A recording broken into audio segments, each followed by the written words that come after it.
এই শোনো না, আমাদের অন্ধবিশ্বাস চ্যানেলটি যারা এখনো সাবস্ক্রাইব করেননি প্লিজ সাবস্ক্রাইব করে দাও। আর অল্প কিছু সাবস্ক্রাইবার হলে 1,00,000 পরিবার হবে। সবাই প্লিজ সাবস্ক্রাইব এবং বেশি বেশি শেয়ার করে দাও প্লিজ। গ্রামের নামকরা আহমেদ ভিলা সেজে উঠেছে নতুন সাজে। আহমেদ বংশের বুড়াবুড়ি গত যাওয়ার পর এই আহমেদ ভিলা ছন্নছাড়া হয়ে পড়ে। গ্রাম ছেড়ে সবাই ঢাকায় পাড়ি জমায়। কোনো বিশেষ কারণ ছাড়া এখন আর এই আহমেদ ভিলা প্রাণ ফিরে পায় না। দীর্ঘ 15 বছর পর বিয়ের আমেজ মেতে উঠেছে আহমেদ বংশের সদস্যরা। বংশের বড় মেয়ের বিয়ে বলে কথা। আহমেদ বংশের বড় ছেলে সাফিউল আহমেদের বড় মেয়ে তন্নি, মেজ মেয়ে ত্রিনা, ছোট মেয়ে তুলি। আর এই 3 মেয়ে তার জীবন। বড় মেয়েটা খুব শান্ত হলেও মেজ মেয়ে আর ছোট মেয়ের সম্পর্ক টম জেরির মতো। তাদের খুনসুটিতে মেতে থাকে সাফিউল আহমেদ। জামা কাপড় প্যাকিং করছে তন্নি। শ্যাম সুন্দর চেহারার গঠন সরল মেয়েটার হাওয়ায় বরাবর চেহারায় চুল আছড়ে দিচ্ছে। হাত দিয়ে চুলগুলো কানের কাছে গুঁজতে ব্যস্ত তন্নি। ধপধপ পা ফেলে চেঁচিয়ে উঠলেন সাহেলা খানম, ত্রিনা কোথায় তন্নি? এই ফাজিল মেয়েটাকে নিয়ে হার পারি না। গ্রামে যেতে হবে, পই পই করে বলে দিয়েছি সব গুছিয়ে রাখতে। এই মেয়ের কোনো হেলদোল নেই। বোনের বিয়ে আরও আগ বাড়িয়ে সব করবে তা না, এখনও ছোটদের মতো আচরণ করে। তুলি কই? ওই পাজিটাকেও একটা শিক্ষা দিতে হবে। বারান্দা থেকে তুলি বেরিয়ে আসে। সাহেলা খানমের কথার জবাব দেয়, আমাকে নয় বরং ত্রিনাকে দেও। ওকে আমি বারণ করেছিলাম আইসক্রিম খেতে যাস না, 2 ঘন্টা পরেই আমাদের বের হতে হবে। আমার কথা শোনেনি। তন্নি ঠাট্টা গলায় বলে উঠল, আহা মা থাক না, আমি তো সব গুছাচ্ছি। ও আমায় দেখিয়ে দিয়ে গেছে কী কী নিতে হবে। সাহেলা খানম দীর্ঘশ্বাস ফেললেন, অতঃপর রুম ত্যাগ করলেন। স্কুটার নিয়ে আইসক্রিমের দোকানের সামনে গিয়ে থামল ত্রিনা। হেলমেট খুলে ঝুলিয়ে দিল স্কুটারে। মাথায় বেনি করা চুলগুলো হাঁটু ছুঁইছে। দুধ সাদা বর্ণের মেয়েটা তরতর করে ঢুকে পড়ল শপে। লম্বা তেমন নয়, 5 ফিট, যাকে বলে পুতুল সাইড। যে কেউ দেখলে এই মেয়ের প্রেমে পড়তে বাধ্য। তবে ত্রিনা মেয়েটি এতই দুষ্টু প্রকৃতির, কোনো ছেলে যে তাকে সামলাতে পারবে তার কোনো গ্যারেন্টি নেই। ত্রিনা বলে ওঠে, এই মামা চটপট করে আইসক্রিম দাও তো, আইসক্রিম খেয়ে আবার যেতে হবে। দোকানে একগাল হেসে বলল, তুমি তো আমার রেগুলার কাস্টমার, এত তাড়া কিসের? আর বইলো না মামা, বড়টার বিয়ে হবে, গ্রামের বাড়িতে বিয়ে হবে, যেতে হবে, তাড়াতাড়ি করো। এখানে বসে শেষ করে বাসা যাব। আইসক্রিম খেয়ে বাসার উদ্দেশ্যে ছুটল ত্রিনা। পা টিপে টিপে বাসায় ঢুকলো ত্রিনা। এর মধ্যে সাহেলা খানম সামনে দাঁড়িয়ে পড়ল, বলতে লাগলো, তোকে কতবার বলবো এত আইসক্রিম খাবি না? কথা কেন শুনিস না? কয়টা বাজে দেখ। ত্রিনা থতমত খেয়ে বলল, আম্মু 5 মিনিটে রেডি হচ্ছি। এই বলেই ত্রিনা ধপাস করে দরজায় খিল আটকে দিল। সাহেলা খানম বলল, এই ফাজিল মেয়েটা জীবনেও ভালো হবে না।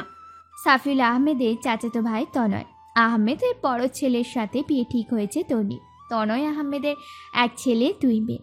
ছেলের নাম তন্ময়, মেজ মেয়ে রোদেলা, ছোট মেয়ে আন্নি। আন্নি আর রোদেলা 2 বছরের ছোট বড়। আন্নি ও ত্রিনা জাহাঙ্গীরনগর ভার্সিটিতে পড়ে। বয়স, আচরণ, স্বভাব মিলে যাওয়ায় বোনের থেকেও বন্ধুত্ব বেশি এদের মাঝে। বংশের বড় মেয়ের বিয়েতে একমাত্র ফুপু থাকবে না, এ তো হতে পারে না। তাই সাফিউলের বোন রেহেনাও স্বামী সন্তান নিয়ে উপস্থিত হবে, কথা দিয়েছে ভাইকে। রেহেনার এক ছেলের সন্তান, নাম আবিদ। ঢাকা ভার্সিটিতে পদার্থবিজ্ঞানের গ্র্যাজুয়েশন শেষ করে 6 মাসের জন্য জার্মানিতে গিয়েছিল প্রফেসর নাফিওরের প্রজেক্টে অংশগ্রহণ করতে, যা প্রায় শেষের দিকে। তার বিশ্বাস আবির গৌরবের সাথে বিজ্ঞানী হবে। তাই আবির জার্মানি থেকে ঢাকা এসে তারপর আসবে বিয়েতে। প্রাণীন আহমেদ ভিলা পরিচর্যা করে মিজান নামের এক মধ্যবয়স্ক লোক। প্রাণ দিয়ে রক্ষা করে এই আহমেদ ভিলা। বাড়ির সকল সদস্য আসার আগেই পরিষ্কার করার জন্য মানুষজন নিয়ে লেগে পড়েছে। এই বাড়ি নাতি নাতনিরা আসবে বহু বছর পর। বুড়ো বুড়ি কত হওয়ার পর নাতি নাতনিদের পাড়া না পড়লেও সাফিউল আহমেদ আর তনয় আহমেদ আসে বিভিন্ন কাজের সূত্রে। তাই অত ঘটা করে পরিষ্কার করা হয় না। বংশের বড় মেয়ের বিয়ে হবে বলে এত আয়োজন। তাই মিজান কাকা হাঁকডাক ছেড়ে সবাইকে কাজ করাচ্ছেন। মিজান ইতিমধ্যে খবর পেয়েছে সন্ধ্যা নাগাদ চলে আসবে সবাই। তবে রেহানার পরিবার আস্তে আস্তে কাল সকাল হয়ে যাবে। আগে আবির ফিরবে, তারপর রেহানার পরিবার চলে আসবে গ্রামে। তাই কথা হয়েছে ভাইদের সাথে। সাফিউল আহমেদের স্ত্রী সাহেলা খানম আর ট্রিনা তুলির ঝগড়ার মীমাংসা করছে। ঝগড়ার মূল বিষয় হচ্ছে গাড়িতে বসা নিয়ে। তুলি বলছে আমি আব্বুর সাথে বসবো, ট্রিনা বলছে সে আব্বুর সাথে বসবে। সাহেলা খানম দুজনকে থামিয়ে দিয়ে বলল, একটা কথা না উচ্চারণ করে তন্নির সাথে গিয়ে পিছনে বস, তোদের বাবার সাথে আমি বসবো। এই এক কথায় তুলি ট্রিনাকে ভেঙচি কেটে বলল। এবার গিয়ে বস। ট্রিনা মুখ ফুলিয়ে গিয়ে তন্নির পাশে বসে পড়ে। সাফিউল একটা হাসি দিয়ে গাড়ি চালাতে শুরু করলো। গাড়ি চলছে তার আপন গতিতে। আহমেদ ভিলার সামনে এসে দাঁড়িয়েছে তন্ময়দের গাড়ি। ড্রাইভিং সিট থেকে বের হলেও এক বলিষ্ঠ তরুণ, পেশায় প্রভাষক, শ্যামসুন্দর চেহারার গঠন, তন্ময়ের সুঠাম দেহের অধিকারী। দেখলেই বোঝা যায় নিয়ম করে জিমে চাওয়া হয়। চুলগুলো সিল্কি, বাতাসে দোল খাচ্ছে। তন্ময় রোদেলা আন্নির মা মেহেরিমা আর আন্নি আর রোদেলাকে বলছে মিজার ভাইয়ের কাছে যে বলো এসেছি, মালগুলো যার যার রুমে দিয়ে আসতে। রোদেলা আর আন্নি হ্যাঁ সূচক মাথা নাড়িয়ে চলে গেল। তনয় আর মেহেরিমা যাওয়ার আগে তন্ময়কে বলল, গাড়ি পার্কিং করে মিজান কাকাকে যেন দেখিয়ে আসে। বিকাল নাগাদ সাফিউল আহমেদের গাড়ি এসে আহমেদ ভিলায় পৌঁছায়। যে যার রুমে গিয়ে ফ্রেশ হয়ে নেয়। বিশাল বাড়ি, তাই মেয়ে ছেলেদের নিজস্ব করেই এক এক রুম এক একজনকে দেওয়া হয়েছে। এখনও পরিবার পূর্ণ হয়নি। কাল রেহানার পরিবার আসলেই আহমেদ ভিলা পরিপূর্ণ হবে। রাত 9টায় ল্যান্ড করল আবিরের ফ্লাইট। রেহানার স্বামীর আতিক খান অপেক্ষা করছে তাদের ছেলের জন্য। দেখতে শুভ্রবর্ণের আবির, চুলগুলো সিল্কি, কপালে এসে বারবার পড়ছে বাতাসের দোলায়। আবিরের শরীরের গঠন সুঠাম আর বলিষ্ঠ। গাড়িতে উঠে আবির এক প্রকার ভাবনার জগতে ডুবে গেল সে। আবার সেই নানু বাড়ি যাবে 15 বছর পর আবির। কাজিনদের সাথে তার কত স্মৃতি আছে। আদৌ কি সবার সেই সব স্মৃতি মনে আছে? পড়ালেখার প্রচুর চাপে কাকতালীয়ভাবে কারোর সাথে দেখা হয়নি আবিরে।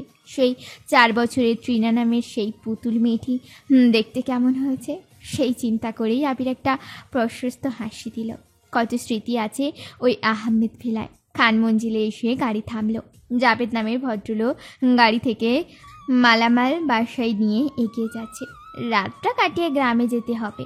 বিয়ে শেষ হওয়ার পর এসে সব গোছাবে রেহানা খানের নির্দেশ। তাই রাতের খাবার খেয়ে খান মঞ্জিল ঘুম পড়িতেই রূপ নিল। আহমেদ ভিলার সদস্যরা খাওয়া দাওয়া শেষ করে বড়রা ঘুমিয়ে গেলেও ছোটরা আড্ডায় মেতে উঠেছে। রাত 3টা অবধি আড্ডায় ইতি কাটিয়ে সবাই যে যার রুমে ঘুমাতে গেল। বেশি রাত অবধি আড্ডা দেওয়ার কারণে ছোটরা কেউ এখনই ওঠেনি। বাড়ির বড়রা সকলে নাস্তা বানাতে ব্যস্ত। সাফিউল ও তনয় আহমেদ বাড়ির সামনে উঠোনে বসে চা খাচ্ছে আর পেপার পড়ছে। বিয়ের দিন তারিখ ঠিক হয়েছে শুক্রবারে। শুক্রবার আসতে 4 দিন বাকি। বিয়ের কেনাকাটা করেই সবাই চলে এসেছে আহমেদ ভিলায়। এক এক করে সবাইকে ঘুম থেকে উঠাচ্ছে মেহেরিমা ও সাহেলা খানম। সবাই উঠে গেলেও ট্রিনা এখনো ওঠেনি।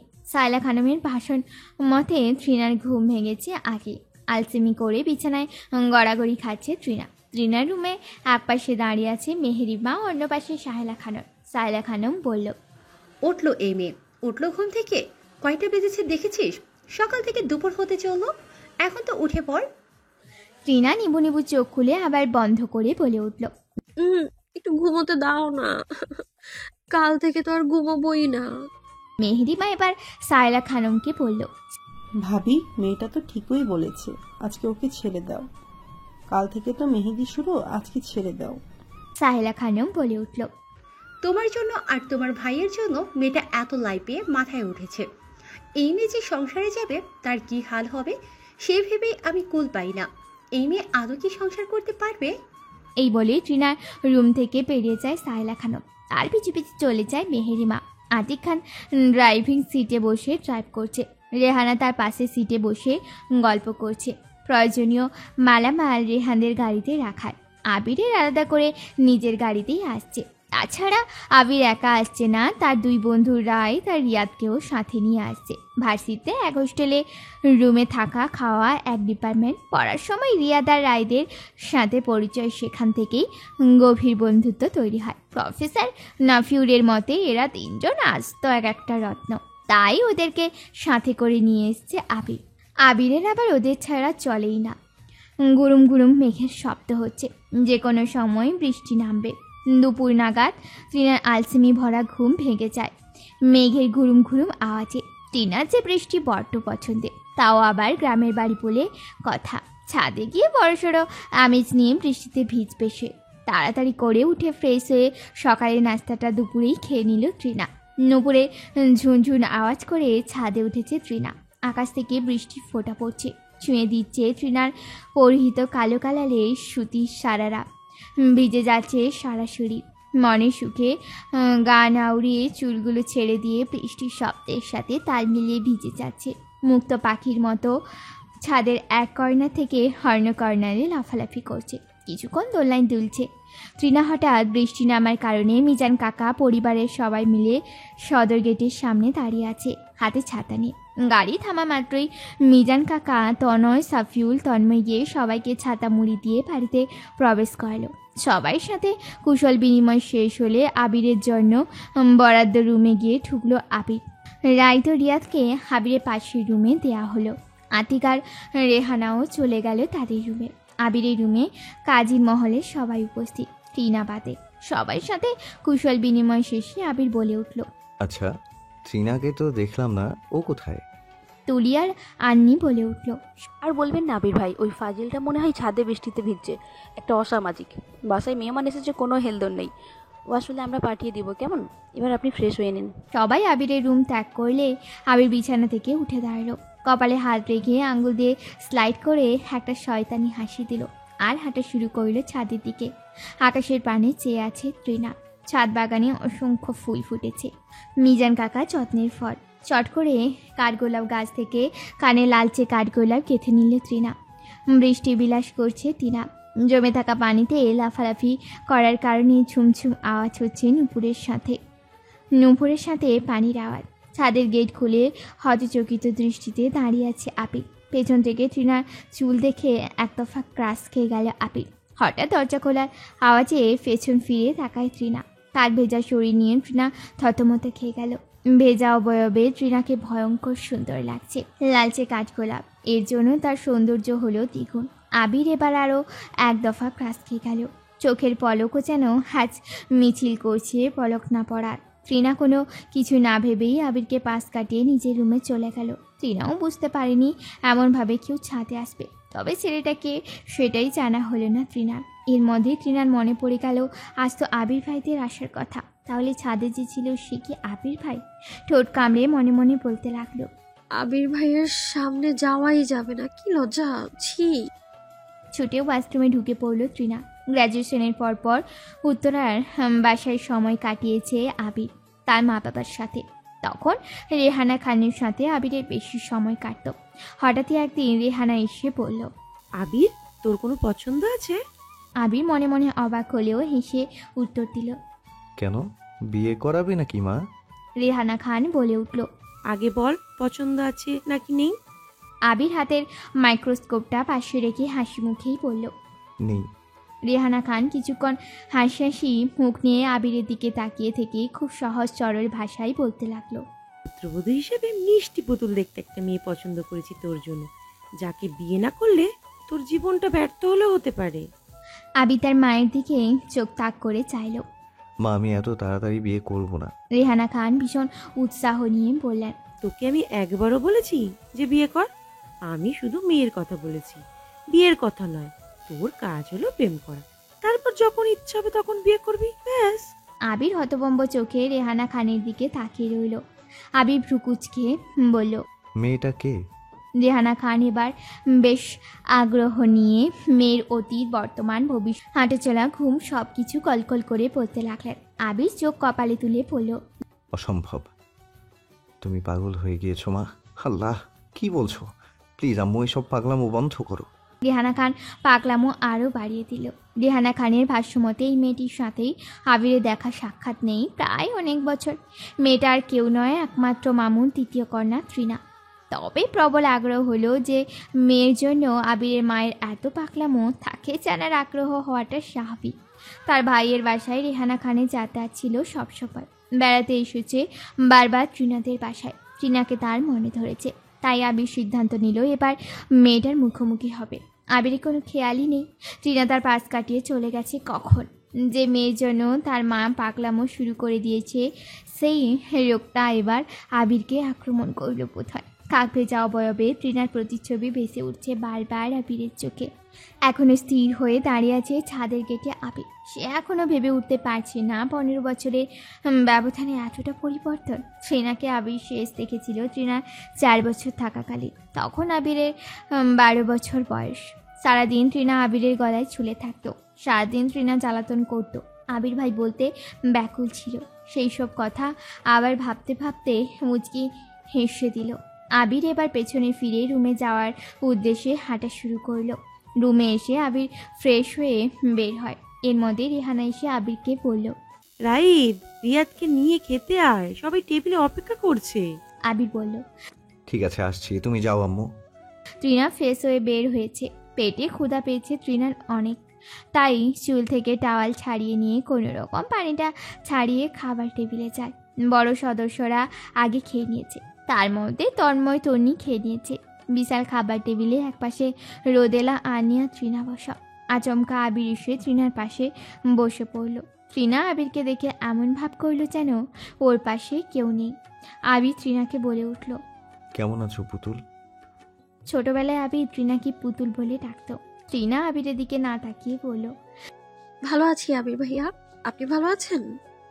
তৃণার এমন শান্ত গলার কথা শুনে সাহেলা খানম মেহরিমা কিছুটা চমকে ওঠে। কারণ তৃণা কখনো এমন শান্ত গলায় কথা বলে না। সে নতুন মেহমান হোক বা পুরাতন, তবে আজ এই মেয়ের কী হলো? তার ছক করতে লাগলো সাহেলার মেহরিমা। রিয়া তার রোদেলার হঠাৎ চোখাচোখি হওয়ায় রোদেলা একটু মুচকি হাসি দিল, যার ফলস্বরূপ রিয়াদের নাকে ঝাঁক ঢুকে যাওয়ার কাশি দিতে লাগলো। রোদেলা এক গ্লাস পানি রিয়াদের সামনে ধরে থাকলে রোদেলার হাত থেকে নেওয়ার সময় রিয়াদের আঙুলের সাথে স্পর্শ লেগে যায়। তাতে আবারও দুজনের চোখাচোখি হয়ে যায়। রায় রিয়াদের পিঠে বার কয়েক হাত দিয়ে চাপড়ে দিয়ে বলে, কিরে, হঠাৎ কি হয়েছে? রিয়াদ বলল, কিছু হয়নি। সবাই খাওয়ার পর্ব শেষ হলে যে যার রুমে গেল। বাড়ি মাথায় তুলে হাঁক ডাক ছেড়ে রোহানা খান কাঁপিয়ে তুলেছে। সাহেলা খানম আর মেহরিমা তৃণাকে খুঁজছে। তৃণাকে নাকি পাচ্ছে না। রেহানা খান মিজানকে, আবিরা, তন্ময়কে বাইরে পাঠিয়েছে তৃণাকে খুঁজতে। রেহানা খান দুপুরের পর হালকা বিশ্রাম নিয়ে তৃণার রুমে গিয়েছিল। অতঃপর তৃণাকে না পেয়ে সারা বাড়ি খোঁজাখুঁজি করার পর সবাইকে খুঁজতে বলেছে। সাফিল আহমেদ আর তনয় আহমেদ মুখ ভার করে বসে আছে, কারণ তৃণা এখানের তেমন কিছু চেনে না। এখন কই গেল সেই ভেবেই বুকটা কেঁপে উঠছে তাদের। মিজান কাকা, আবির আর তন্ময় কিছু দূর গেলে আবির সবার উদ্দেশ্যে বলে উঠল, আমরা যদি আলাদাভাবে খোঁজ করি খুব দ্রুত আমরা তৃণাকে খুঁজে পাবো। তন্ময় ভাই, আপনি এইদিকে যান। মিজান কাকা, আপনি সোজা যান, আমি এইদিকে খুঁজি। সবাই আবিরের কথা সম্মতি জানিয়ে চলে গেল। পরন্ত বিকেল, সূর্য পশ্চিম দিকে হেলে পড়েছে। দক্ষিণা বাতাস বইছে।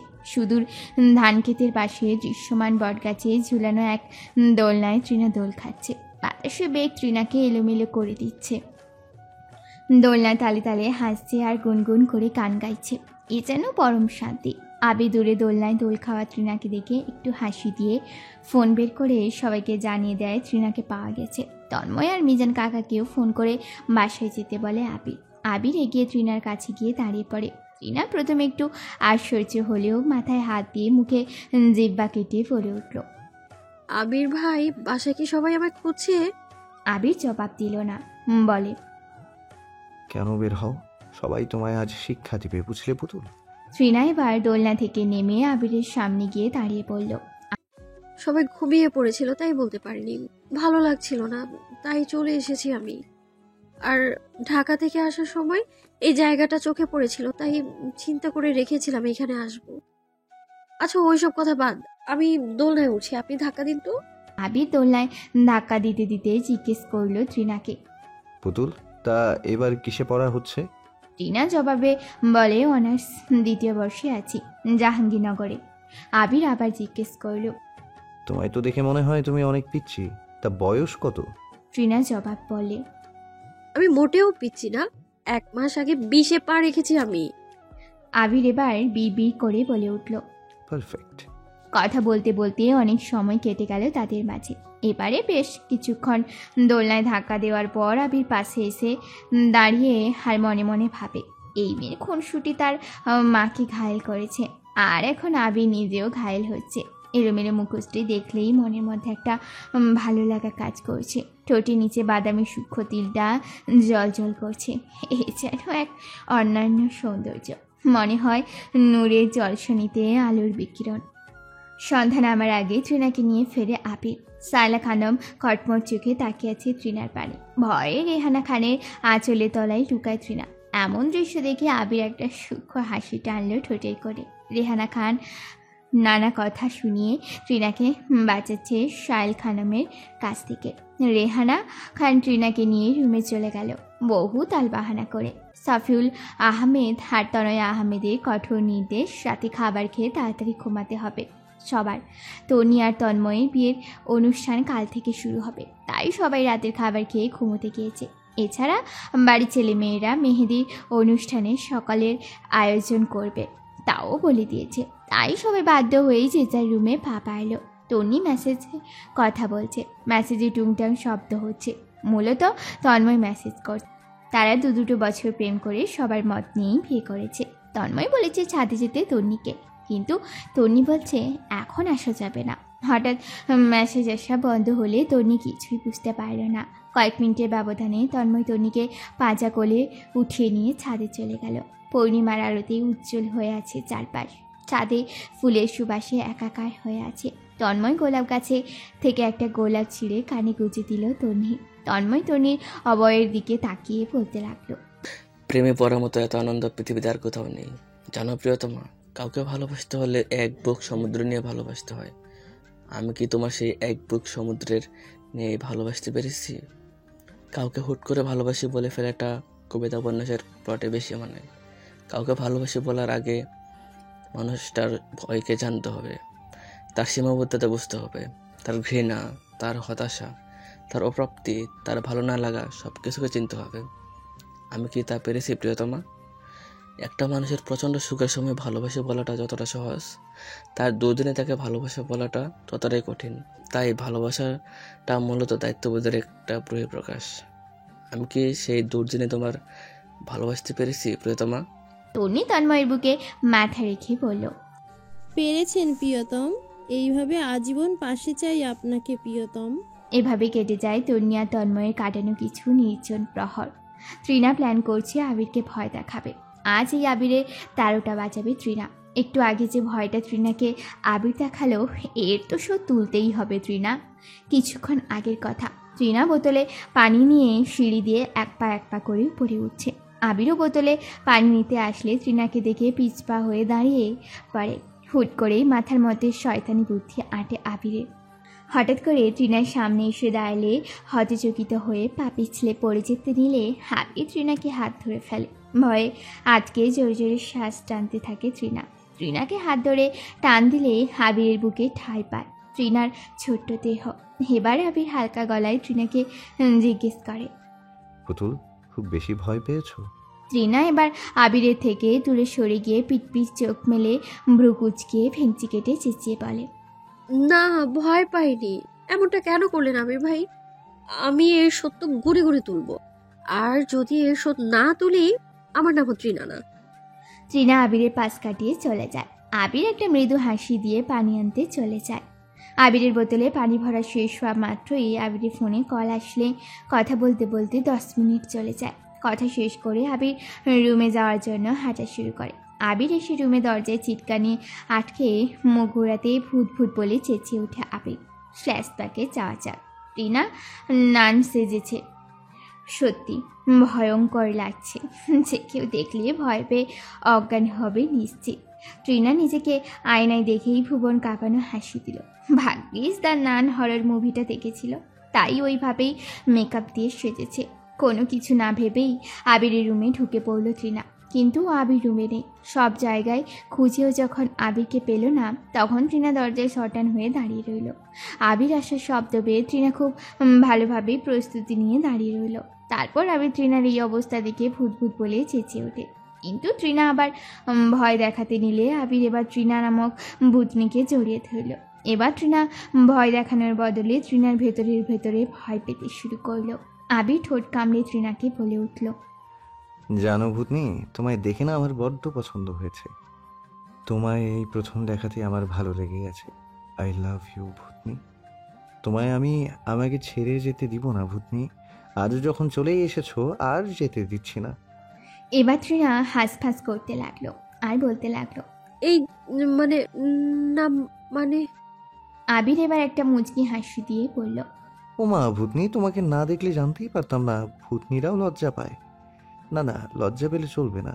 একবার যখন ধরে ফেলেছি আর যেতে দিচ্ছি না, এটাই ফাইনাল। এবার তৃণা আবিরকে সজোরে ধাক্কা দিয়ে পালিয়ে গেল। আবির এবার অট্ট হাসি দিয়ে বলতে লাগলো, এই পুতুল, দাঁড়াও দাঁড়াও। কিন্তু আবিরের কথা কে শোনে? তৃণা ছুটে গিয়ে দরজার ছিটকানি আটকে দিয়ে বলতে লাগলো, বড় বাজা বেঁচে গেছি আল্লাহ। তৃণার বিছানার এক কর্নারে দাঁড়িয়ে মেহরিমা, অন্য কর্নারে সাহেলা খানন। রেহানার কোলে মাঝে তৃণা মুখ গুঁজে বসে আছে। রাড়ো গলায় রেহানা বলল, কয়টাই বা বাজে? এইভাবে কেউ ঘুম থেকে ওঠায় ভাবি? সাহেলা খানম চেঁচিয়ে বলল, তোমার আর তোমার ভাইয়ের কারণে আজ এত বজ্জাত হয়েছে। লাইফে মাথায় চড়ে বসেছে। মেহরিমা সাহেলা খানমকে বলল, আপা চলেন, রিহু আপা যখন আসছে টিনা উঠে যাবে। এই বলে মেহরিমা সাহেলা খানমকে হাত টেনে নিয়ে গেল। রেহানা খান তৃণার মাথায় হাত দিয়ে ব্লাস্ট করতে করতে বলল, টিনুমা এবার ওঠ, তোদের আবার হলরুম সাজাতে হবে।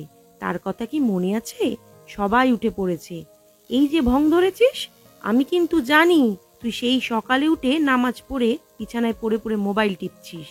এবার তৃণা মুখটা তুলে হালকা হাসি দিয়ে রেহানার দিকে তাকিয়ে বলল, তুমি আছো দেখে একটু বেশি ভং ধরছি। রেহানা এবার তৃণার পিঠে একটা চাপড় মেরে পড়ল। দুষ্টু একটা। তৃণা বিছানা ছেড়ে ওয়াশরুমে গেল।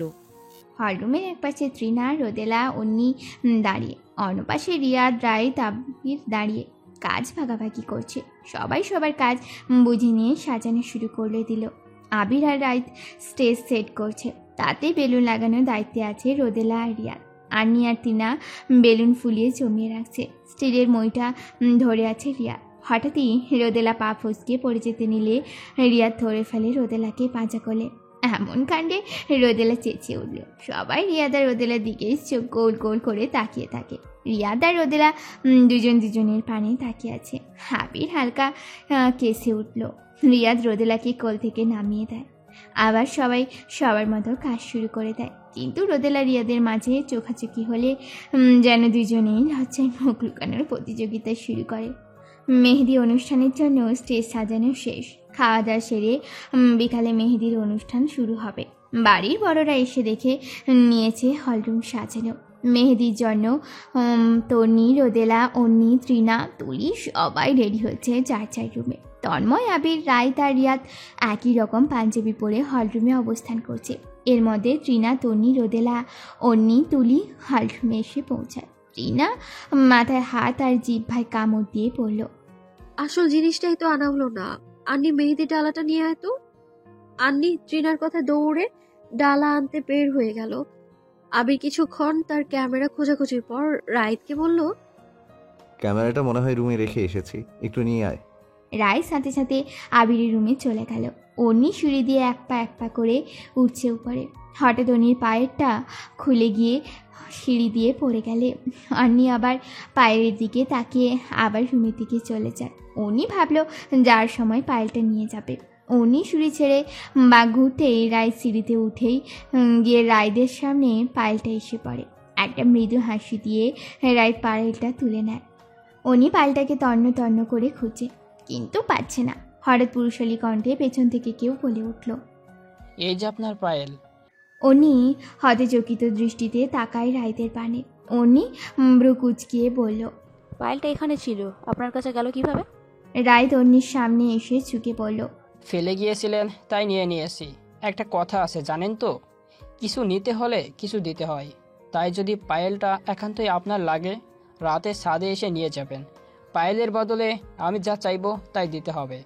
এই বলে রায় পাঞ্জাবির পকেটে পায়েল রেখে অন্নির পাশ কাটিয়ে চলে যায়। অন্নি কিছুক্ষণ রায়দের পানে আহত চোখে তাকিয়ে থেকে মেহেদির ডালা নিয়ে হলরুমে চলে আসে। আবির সবার ছবি তুলছে। তৃণা আর রোদেলা তন্নিকে মেহেদি দিয়ে দিচ্ছে। অন্নি ছোট্ট করে তন্ময়ের হাতে তালুতে মেহেদি দিয়ে দিচ্ছে। তন্ময় আর তন্নির মেহেদি লাগানো শেষ হলে অনিকে মেহেদি দিয়ে দেয় রোদেলা আর তৃণা। সবার হাতে মেহেদি লাগানো শেষ হলে তৃণার হাতে তন্নি আর রোদেলা মিলে মেহেদি পরিয়ে দেয়। তৃণা মেহেদি দিয়ে চুপটি করে বসে আছে, এখনো শুকায়নি মেহেদি। আন্নি তন্নি হাতের মেহেদি উঠাতে চলে গেছে। রোদেলার হাতেও মেহেদি দেওয়া। সমস্যা হয়েছে তৃণার চুলগুলো নিয়ে। চুলে বেনি করার পরেও সামনের ছোট চুলগুলো এসে মুখে লেপটে দিচ্ছে, হাত দিয়ে সরাতেও পারছে না। মুখ দিয়ে বাতাস বের করে চুল সরানোর চেষ্টা। আবির বিষয়টা লক্ষ্য করল, তৃণার পাশে এসে বসে। তৃণার চুলগুলো কানে গুঁজে দেয়। তৃণা আবিরের দিকে তাকিয়ে আছে। আবির তৃণাকে বলল, পুতুল একটু হাসি দিয়ে তাকাও তো। তৃণা হেসে তাকালো। অমনি আবির ক্যামেরা একটা সুন্দর ছবি তুলে ফেললো তৃণা। তৃণাকে ছবিটা দেখিয়ে আবির উঠে চলে গেল। মেহেদির পর্ব শেষ হলে রাতের খাবারের সেরে কাজীর মহল আড্ডায় মেতে উঠেছে। তবে এই আড্ডা বেশিক্ষণ স্থায়ী হলো না। সাফিউল আর তনয় এসে সবাইকে ঘুমাতে যাওয়ার নির্দেশ দিয়ে গেল। রাইত চুলগুলো আয়নার সামনে দাঁড়িয়ে চিরুনি করছে। রিয়াদ ফুকুচকিয়ে পড়ল, এমন ভাব করছিস যেন কোথাও যাচ্ছিস। রাইত পাকা হেসে উত্তর দিল, প্রেম করতে। এমন কথাই রিয়াদ শোয়া থেকে উঠে বসল। রিয়াদ জবাবে বলল, মানে? রাইত রিয়াদের পিঠে চাপড় মেরে বলল, সালা। আবিরের কাজিনগুলো দেখছিস? উফ, কত সুন্দর। ভাই, আনান্নিকে না আমার ভালো লেগে গেছে, চাইছি প্রেম করব। এখন দেখি রাজি হয় কিনা, চেষ্টা তো করা যায়। এই বলে রুম থেকে রাইত বের হয়। পেছন থেকে রিয়াদ বলল, আরে এত রাতে কই যাস? রাইত হেসে বলল, বইয়ের সাথে দেখা করতে। আন্নি রুমে বসে নখ কটেছে, কি করবে, ছাদে যাবে নাকি যাবে না সেটা ভাবছে। আন্নির পায়েলটাও লাগবে, পায়েলটা যে তার ভাই তন্ময় দিয়েছে। সব কিছু বাদ দিয়ে আন্নি সিদ্ধান্ত নিল ছাদে যাবে। দোলনায় বসে আছে রায়। গুটি গুটি পায়ে আন্নি ছাদে এসে দোলনার পিছনে দাঁড়িয়ে কেসে উঠল। রায় বসা থেকে উঠে দাঁড়ায়। পায়েলটা দিন। আমার কিছু চাই। কি চাই আপনার? আমার দেওয়ার মতো পুঁজি থাকলে অবশ্যই দিব। সত্যি? হুম। আমি তোমাকে ভালোবাসতে চাই আনান্নি, তুমি কি আমি ভালোবাসবে? এই বলে পাশের গাছ থেকে কাঠগোলাপ ছিঁড়ে আন্নির কানে গুঁজে দেয়। রাইটের দিকে আহত চোখে তাকিয়ে আছে। কিছুক্ষণ পর আন্নি বলে, ভেবে দেখব, আমার পায়েলটা দিয়ে দিন। যতক্ষণ উত্তর পাবো না ততদিন পায়েল পাবে না। 3 দিন সময় দিলাম, এর মধ্যে আমার উত্তর চাই। আর হ্যাঁ, সোশ্যাল অ্যাকাউন্ট থেকে রিকোয়েস্ট পাঠিয়েছি, কনফার্ম করে দিও।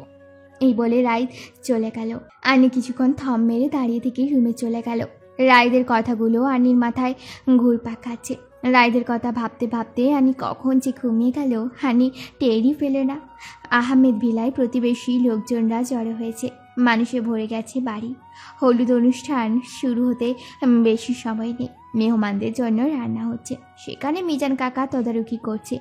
হলরুমের এক পাশে স্টেজে তন্নি আর তন্ময়কে বসানো হয়েছে। বাড়ির মেয়েরা সবাই বাসন্তী আর হলুদ মিশ্রিত কালারের লেহেঙ্গা পরেছে। ছেলেরা বাসন্তী কালারের পাঞ্জাবি পরেছে। গান বাজনার জন্য নানা ধরনের বাদ্যযন্ত্র আনা হয়েছে। এর মধ্যে সকলে দৃষ্টি আকর্ষণ করার জন্য আতিক খান মাইক হাতে নিল। হালকা কেসে আতিক খান অ্যানাউন্সমেন্ট করল, হলুদ অনুষ্ঠানে ছেলেদের আর মেয়েদের মধ্যে একটা প্রতিযোগিতা হবে। যারা এই প্রতিযোগিতায় জিতবে তারা পাবে নগদ 50,000 টাকা। প্রতিযোগিতাতে নিয়ম অনুযায়ী ছেলেপক্ষকে একটা নাচ আর একটা গান পরিবেশন করতে হবে, মেয়েদের ক্ষেত্রেও। আর জজ হিসেবে আমরা নিচ্ছি আমার বাল্যকালের বন্ধু, মানে তোমাদের শাখাওয়াত কাকাকে। অ্যানাউন্সমেন্ট শোনার সাথে সাথে তৃণা, অন্নি আর রোদেলা উত্তেজিত হয়ে গেল। প্রতিযোগিতা কিছুক্ষণের মধ্যেই শুরু হবে, তাই আবির তার টিম রেডি করছে। আর তৃণাও। আবিরের টিমের মুখোমুখি তৃণার টিম। তৃণা ডোন্ট কেয়ার ভাব নিয়ে আবিরকে বলল, আবির ভাই, জিতবো তো আমরাই, তাই বলছি আগে থেকেই হার মেনে যান। আবির কপালে আঙুল রেখে স্লাইড করে তৃণার দিকে ঝুঁকে পড়ল।